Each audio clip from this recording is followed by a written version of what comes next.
Breaking news చూస్తున్నాం. దసరా పండుగ సెలవులపై తెలంగాణ ప్రభుత్వం కీలక ప్రకటన చేసింది. అక్టోబర్ 23వ తేదీన దసరా పండుగ సందర్భంగా హాలిడేస్ ను ప్రకటించింది. అయితే ఈ మేరకు తెలంగాణ ప్రభుత్వం ఓ ప్రకటనలో పేర్కొంది. అయితే దసరా సెలవులో తెలంగాణ ప్రభుత్వం మార్పులు చేసింది. అక్టోబర్ 23, 24 తేదీలో సెలవులు ఉంటాయని ప్రకటించింది. ఇంతకు ముందు 24, 20 తేదీలో దసరా సెలవులు ఉంటాయని సర్కార్ పేర్కొంది. ఇప్పుడు వాటిలో మార్పులు చేస్తూ నిర్ణయం తీసుకుంది.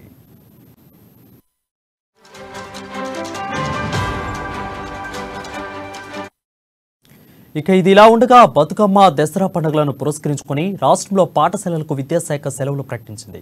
ఈ నెల 13 నుంచి 25 వరకు 13 రోజుల పాటు ప్రభుత్వ ప్రైవేటు బడులకు సెలవులు ఉంటాయని తెలిపింది. తెలంగాణలోని అన్ని రకాల స్కూళ్లు ఈ సెలవును పాటించాలని సూచించింది. రాష్ట్రంలోని జూనియర్ కాలేజీలకు ఇంటర్పోర్టు దసరా సెలవులు ప్రకటించింది. ఈ నెల 19 నుంచి 25 వరకు సెలవులు ఉంటాయని ఇంటర్పోర్టు కార్యదర్శి నవీన్ మిఠల్ వెల్లడించారు. కాలేజీలు ఈ ఆదేశాలను పాటించాలని సూచించారు.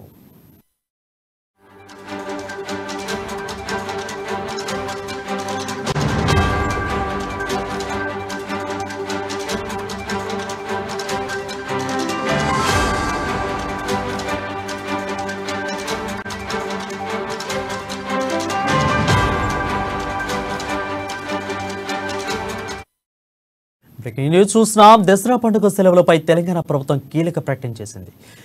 అక్టోబర్ 23వ తేదీన దసరా పండుగను సందర్భంగా హాలిడేను ప్రకటించింది. ఈ మేరకు తెలంగాణ ప్రభుత్వం ఓ ప్రకటనలో పేర్కొంది. అయితే దసరా సెలవులో తెలంగాణ ప్రభుత్వం మార్పులు చేసింది. అక్టోబర్ 23, 24 తేదీలో సెలవులు ఉంటాయని ప్రకటించింది. ఇంతకు ముందు 24, 20 తేదీలో దసరా సెలవులు ఉంటాయని సర్కార్ పేర్కొంది. ఇప్పుడు వాటిలో మార్పులు చేస్తూ ఈ నిర్ణయాన్ని తీసుకుంది.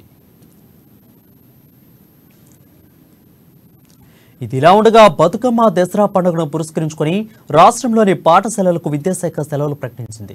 ఈ నెల 13 నుంచి 25 వరకు 13 రోజుల పాటు ప్రభుత్వ ప్రైవేటు బడులకు సెలవులు ఉంటాయని తెలిపింది. తెలంగాణలోని అన్ని రకాల స్కూళ్లు ఈ సెలవులు పాటించాలని పేర్కొంది. రాష్ట్రంలోని జూనియర్ కాలేజీలకు ఇంటర్పోర్టు దసరా సెలవులు ప్రకటించింది. ఈ నెల 19 నుంచి 25 వరకు సెలవులు ఉంటాయని ఇంటర్పోర్టు కార్యదర్శి నవీన్ మిట్టల్ వెల్లడించారు. కాలేజీలు ఈ ఆదేశాలను పాటించాలని సూచించారు.